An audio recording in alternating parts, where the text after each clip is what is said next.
Indonesia is not just wonderful. Indonesia is a wonderland. Kota baru untuknya Bamega, Bamega bermanaku di Samantara, bermanaku di Samantara. Indonesia, negara yang kaya akan budaya, sumber daya, dan semangat juang. Tapi, bagaimana kita tetap kuat di tengah ancaman global?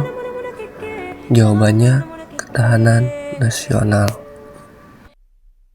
Assalamualaikum warahmatullahi wabarakatuh. Selamat pagi, siang, maupun malam semuanya.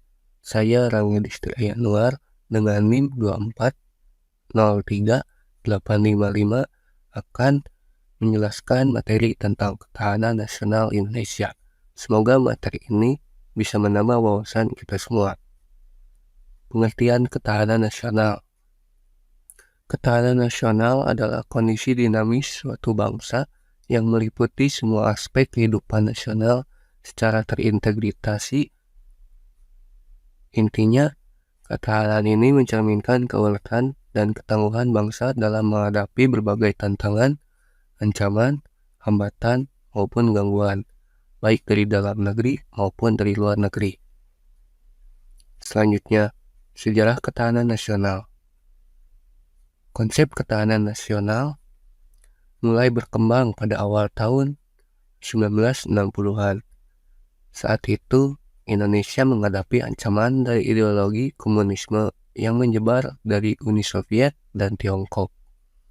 Dari situ pula muncul 3 pandangan tentang ketahanan nasional, yaitu pertama sebagai metode, kedua sebagai kondisi, dan ketiga sebagai doktrin dasar nasional.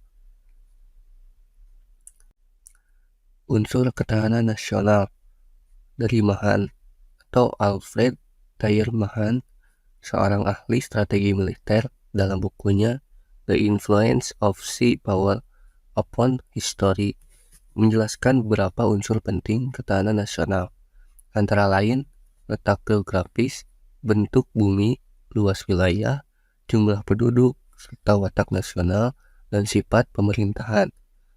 Menurutnya, kekuatan negara tidak hanya bergantung pada wilayah daratan, tetapi juga pada akses ke lautan dan bentuk garis pantai.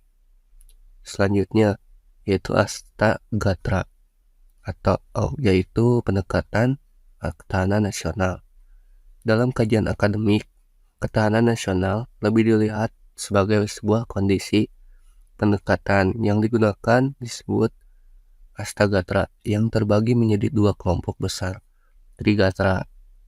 Yang pertama yaitu Trigatra, yaitu aspek alamiah seperti geografi, sumber daya alam, dan penduduk. Dan yang kedua yaitu Pancagatra, yaitu aspek sosial seperti ideologi, politik, ekonomi tersebut atau sosial budaya, serta pertahanan dan keamanan.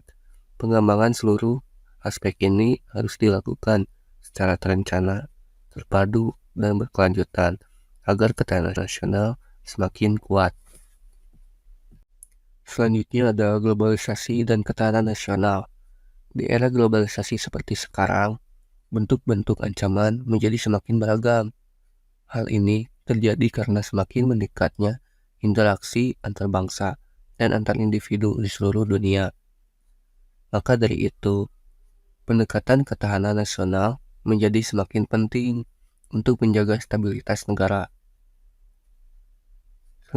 Selanjutnya lagi ada dimensi globalisasi dari Malcolm Waters.